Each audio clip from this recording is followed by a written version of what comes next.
Well, it's Christmas Eve, 2016, and we do two turkeys here at our place on Bailey Line Road.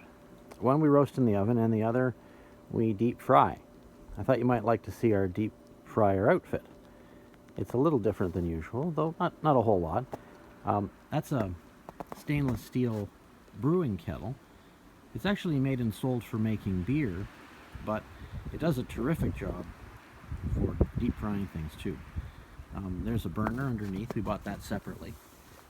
A lot of the deep fry turkey deep frying kits come with the pot and the burner, but most of the pots I've seen are aluminum, and I kind of like to stay away from that for cooking, so we went two separate items here, and then the 20-pound cylinder, which we won't even come close to using for this job.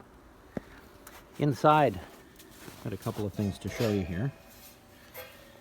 That's the basket that the turkey's going to be going into. We've got a digital thermometer here.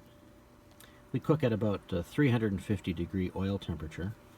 And then down here is a fitting which threads into this valve here.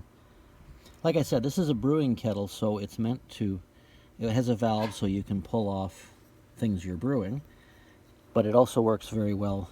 I can thread this in here for drawing off the oil and filtering it to save it for next time. So I'll just get things set up here, and then you can see how the process works. Well, I've got the oil in the pot now, and I'm just going to turn on the gas here, and then get my propane torch.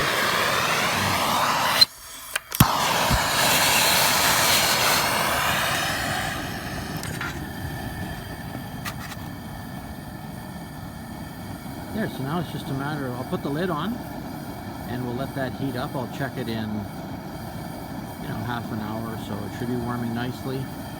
And then in less than a couple of hours, it will be the 350 degrees that we like to deep fry in. We're going to do some French fries first while the oil's hot.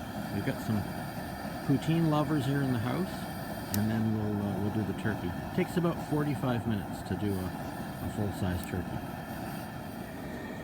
Now, deep frying turkeys is not without its risks.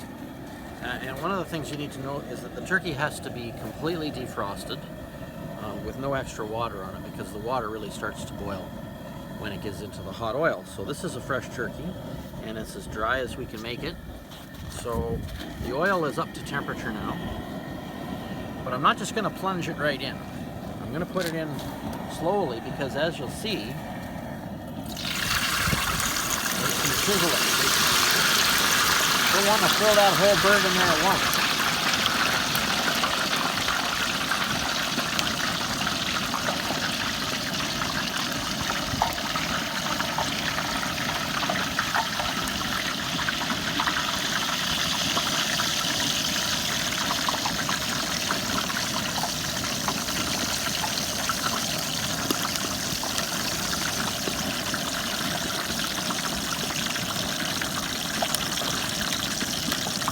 There we go. So that oil temperature would have been about 350 when they put it in. It's now probably below 300, but the propane's on, and we'll just keep our eye on it and make it as hot as we can again, and then in about 45 minutes or so we'll pull it out.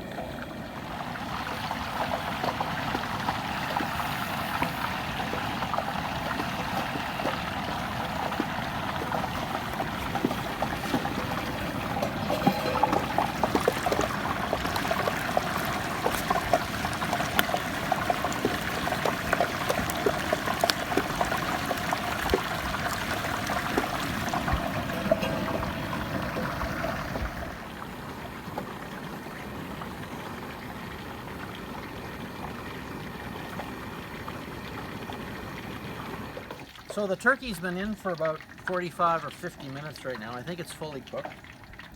The first thing to do is to shut off the gas, because if there is an oil spill, you don't want it, the hot oil falling on an open flame. So that's what it looks like. That's what it's been doing for almost an hour now. And I'm just gonna, I got my gloves on here just in case, it's all pretty hot. But there it is, skin nice and crunchy. It's a little more trouble than cooking in an oven, but it's certainly worthwhile. It's faster and it tastes better too.